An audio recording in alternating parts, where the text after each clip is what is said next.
సూర్యాపేట జిల్లా మునగాల మండల కేంద్రంలోని స్థానిక ఎంపీడీఓ కార్యాలయంలో జాతీయ నాయకులు ఆర్యవైశ్య పితామహులు జవహర్లాల్ నెహ్రూ, మహాత్మా గాంధీ, పొట్టి శ్రీరాములు, రాజ్యాంగ సృష్టికర్త డాక్టర్ బిఆర్ అంబేద్కర్ల విగ్రహ ఆవిష్కరణకు స్థానిక శాసనసభ్యురాలు నలమల ఉత్తమ్ పద్మావతి రెడ్డి హాజరై విగ్రహాలను ఆవిష్కరించారు. అనంతరం ఆమె మాట్లాడుతూ జాతీయ నాయకుల విగ్రహ ఆవిష్కరణ చేయడం నా పూర్వజన్మ సుకృతమన్నారు. ఇలాంటి మంచి కార్యక్రమాలు చేస్తున్న ఆర్యవైశ్యకు అభినందనలు తెలియజేస్తూ వారి స్ఫూర్తితో నేటి యువత ఎంతో నేర్చుకోవాలన్నారు. దేశానికి ఎంతో సేవ చేసిన మహానుభావులను స్మరించుకోవడం మన బాధ్యత అని తెలియజేశారు. ఈ కార్యక్రమాన్ని ఏర్పాటు చేసిన ఆర్యవైశ్య సంఘం నాయకులకు అందరికీ ప్రత్యేక ధన్యవాదాలు తెలుపుతూ ఆర్యవైశ్య ట్రస్ట్ ఏర్పాటుకు కూడా నా వంతు కృషి చేస్తానని తెలిపారు. అనంతరం కోదాడ పట్టణంలోని ఎమ్మెల్యే క్యాంపు కార్యాలయంలోకి అధికారికంగా గృహప్రవేశం చేశారు.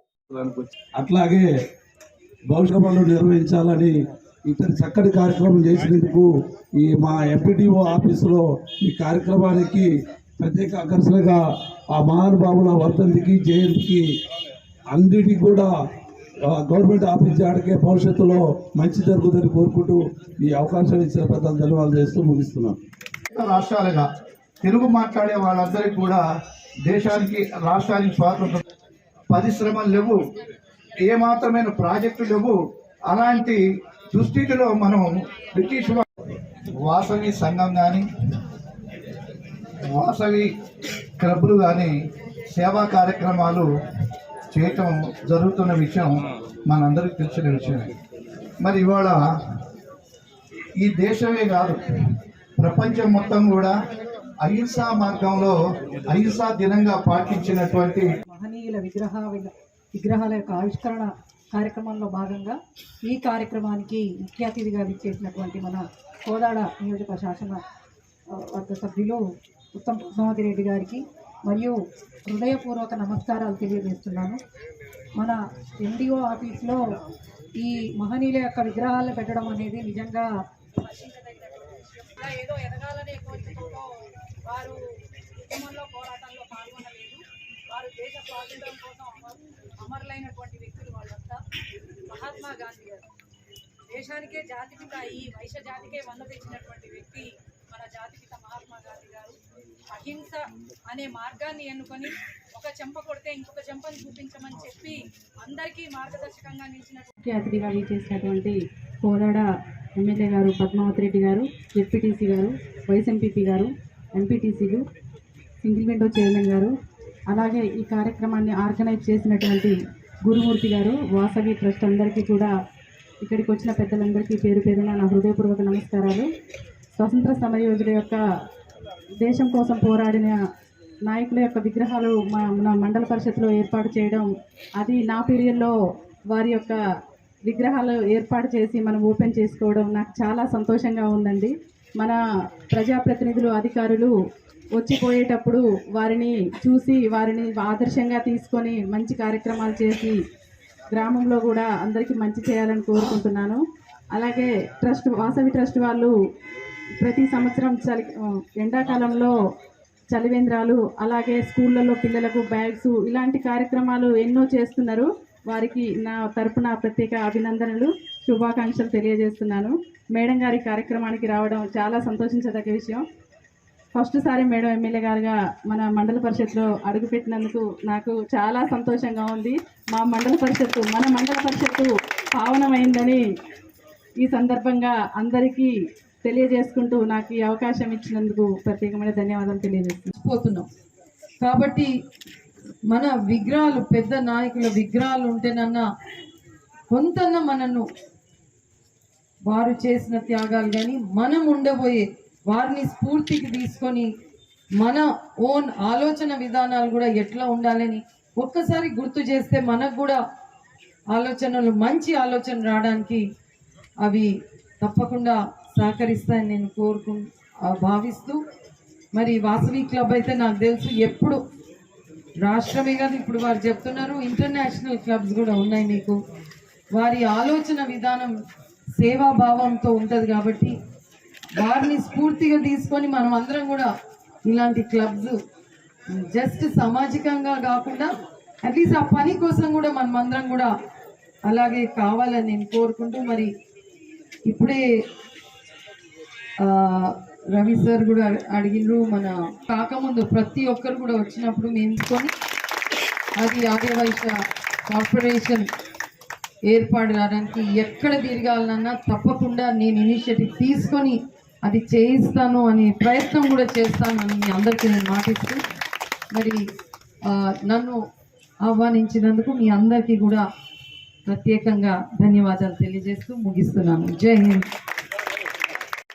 వేదికను అలంకరించిన పెద్దలు, ఇక్కడికి వచ్చిన వివిధ హోదాల్లో వచ్చిన ముఖ్యులందరికీ, మరి అందరికీ మొదటిసారిగా కలుస్తున్నాను కాబట్టి ఎలక్షన్ అయ్యి వచ్చినాక మీ అందరికీ నేను మొన్న నాకు మద్దతు పలికి నన్ను గెలిపించినందుకు మీ అందరికీ నేను మనస్ఫూర్తిగా ధన్యవాదాలు తెలియజేస్తున్నాను. నిజంగా కూడా మరి మునగాలలో మొదటి కార్యక్రమం భావిస్తున్నాను. ఒక మంచి పని మునగాలలో మొదలుపెట్టినాను. విగ్రహాలు ప్రతిష్ట అనేది ఇవాళ రేపు చాలా అవసరమైంది మన సమాజానికి. ఎందుకంటే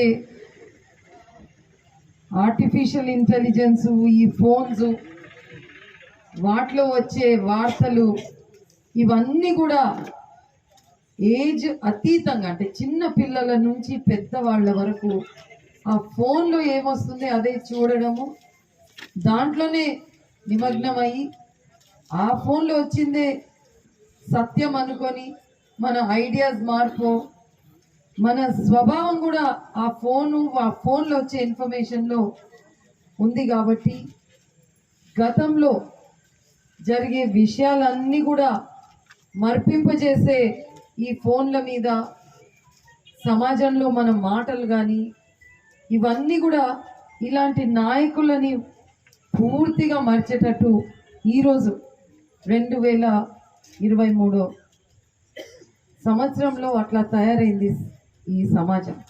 నిజంగా కూడా మన నాయకులు ఇప్పుడు పెద్దలందరూ వారి గురించి మాట్లాడిండ్రు. వారు ఒక్కొక్కరు ఎంత త్యాగం చేస్తేనో, ఎంత చిత్తశుద్ధితో ఉంటే ఈరోజు మనమందరం కూడా ఈ భారతదేశంలో నిలబడి కొంత గొప్ప ఇంత దూరం వచ్చినందుకు మనమందరం కూడా అలాంటి నాయకులని, వారు ఆ రోజు ఆ పని చేసింది కాబట్టి ఈరోజు మనం ఇక్కడ ఉన్నామని మనం అందరం కూడా తెలుసు. మరి వారిని రోజు గుర్తియాలి, రోజు కూడా గుర్తించుకోవాలి మనం అని నేను కోరుకుంటూ, మరి ముఖ్యంగా ఈ ఆఫీసులో సామాన్యులు ఎందరో వస్తారు, అధికారులు ఉన్నారు, రాజకీయ నాయకులు ఉన్నారు, సామాన్యులు వాళ్ళ పంచాయతీలతో వాళ్ళ సమస్యలతో వస్తూ అందరినీ దర్శించుకుంటూ ముందుకు పోతే ఇక్కడ పనిచేసే అధికారులకు కానీ రాజకీయ నాయకులు కానీ మనలాంటి సామాన్యులు ఎవరైతే వస్తారో వారిని స్ఫూర్తిగా తీసుకొని వారికి న్యాయం జరుగుతుంది అని నేను పూర్తిగా నమ్ముతున్నాను. సో ఇలాంటి విగ్రహాలు మరి ZPTC గారు అన్నట్టు చాలా అన్నిటి దగ్గర ఉండాలి నిజంగా కూడా. ఎందుకంటే అప్పుడు కూడా ఈరోజు మనము ఆ లాల్ కిల్లా, రెడ్ ఫోర్ట్ అని ఎందుకు, అది చూడంగానే ఆ గతమంతా గుర్తొస్తుంది. అది లేకపోతే అసలు ఇండిపెండెన్స్ ఏంది, గతంలో ఎవరు మనకి నేను అటెండ్ అవుతాను అనుకోలేదు. ఇది నా అదృష్టంగా భావిస్తున్నాను. మన దగ్గర ఉన్నటువంటి గొప్ప నాయకులు ప్రపంచంలో ఎక్కడా లేరు. మన దగ్గరే అన్ని. మహాత్మా గాంధీ గారు చెడు అనవద్దు, చెడు వినవద్దు, చెడు కనవద్దు అనే విషయాన్ని మనకు చిన్ననాటి నుండి కూడా మన గురువులు వారి భాషను మనకి ఇప్పటికీ బోధిస్తూనే ఉన్నారు. ఇకపోతే మన నాయకులందరూ కూడా ఒక ప్రపంచంలో ఎక్కడా లేని విధంగా బాబాసాహెబ్ అంబేద్కర్ గారు మనకు రాజ్యాంగాన్ని రచించారు. ఇవాళ మహిళా సోదరీమణులందరూ కూడా ఇంత గొప్ప స్థానంలో ఉంటుండ్రు అని అంటే అది వారి పుణ్యమే అని మనం ఈ సభాముఖంగా చెప్పుకోక తప్పదు. పోతే ఇంకా పొట్టి శ్రీరాములు గారు, మన అమాయకత్వం, మన తెలుగు ప్రజలు నిజానికి కూడా మన తెలుగు ప్రజలు స్వచ్ఛమైన మనసున్న వాళ్ళు. వాళ్ళ ఆవర్తన కానీ మన కట్టుదిట్టాలు కానీ ఇతరులను కష్టపెడుతున్న తరుణంలో పొట్టి శ్రీరాములు గారు వారు మనకు తెలుగు రాష్ట్రాలను ఏర్పాటు చేశారు. అది కూడా అట్లా ఎక్కడ కూడా ఇలాంటి మహనీయులు ఉండరు అనే చెప్పుకోవాలి మనం. ఇకపోతే నెహ్రూ గారు మన మొట్టమొదటి ప్రధానమంత్రి. కాంగ్రెస్లోనే గొప్ప నాయకులు, త్యాగమూర్తులు, త్యాగశీలులు ఇప్పటి వరకు కూడా అలాగే ఉన్నారు. ఎందుకంటే వాళ్ళు ఏనాడు ఆస్తుల కోసం ఆశపడలేదు. కాంగ్రెస్ అంటేనే ఒక కలిసి వచ్చే సమూహం. అలాంటి ప్రజల గుండెల్లో కొలువై ఉన్న పార్టీ ఏదైనా ఉన్నది అని అంటే అది కాంగ్రెస్ పార్టీయే. కనుక మనం ఆ నాయకు గారి అడుగుజాడలలో మనకు అంతకు ముందున్న నాయకులు, ఇప్పుడు ప్రస్తుతం ఉన్న నాయకులు, వీళ్ళందరి అడుగుజాడల్లో కనుక మనం నిజంగా నడిచినట్టు అయితే మన రాష్ట్ర ప్రజలు కానీ మన దేశ ప్రజలు కానీ ఎప్పుడు కూడా హ్యాపీగా ఉంటారని చెప్పుకోవాలి. ఇకపోతే ఈ 4 మూర్తులు ఇట్లా వస్తూ ఉంటే ఎంతటి కల్లోలమైన మనసు కూడా వీటిని చూడగానే అవన్నీ మర్చిపోయి వాళ్ళ ముఖంలో చిరునవ్వు.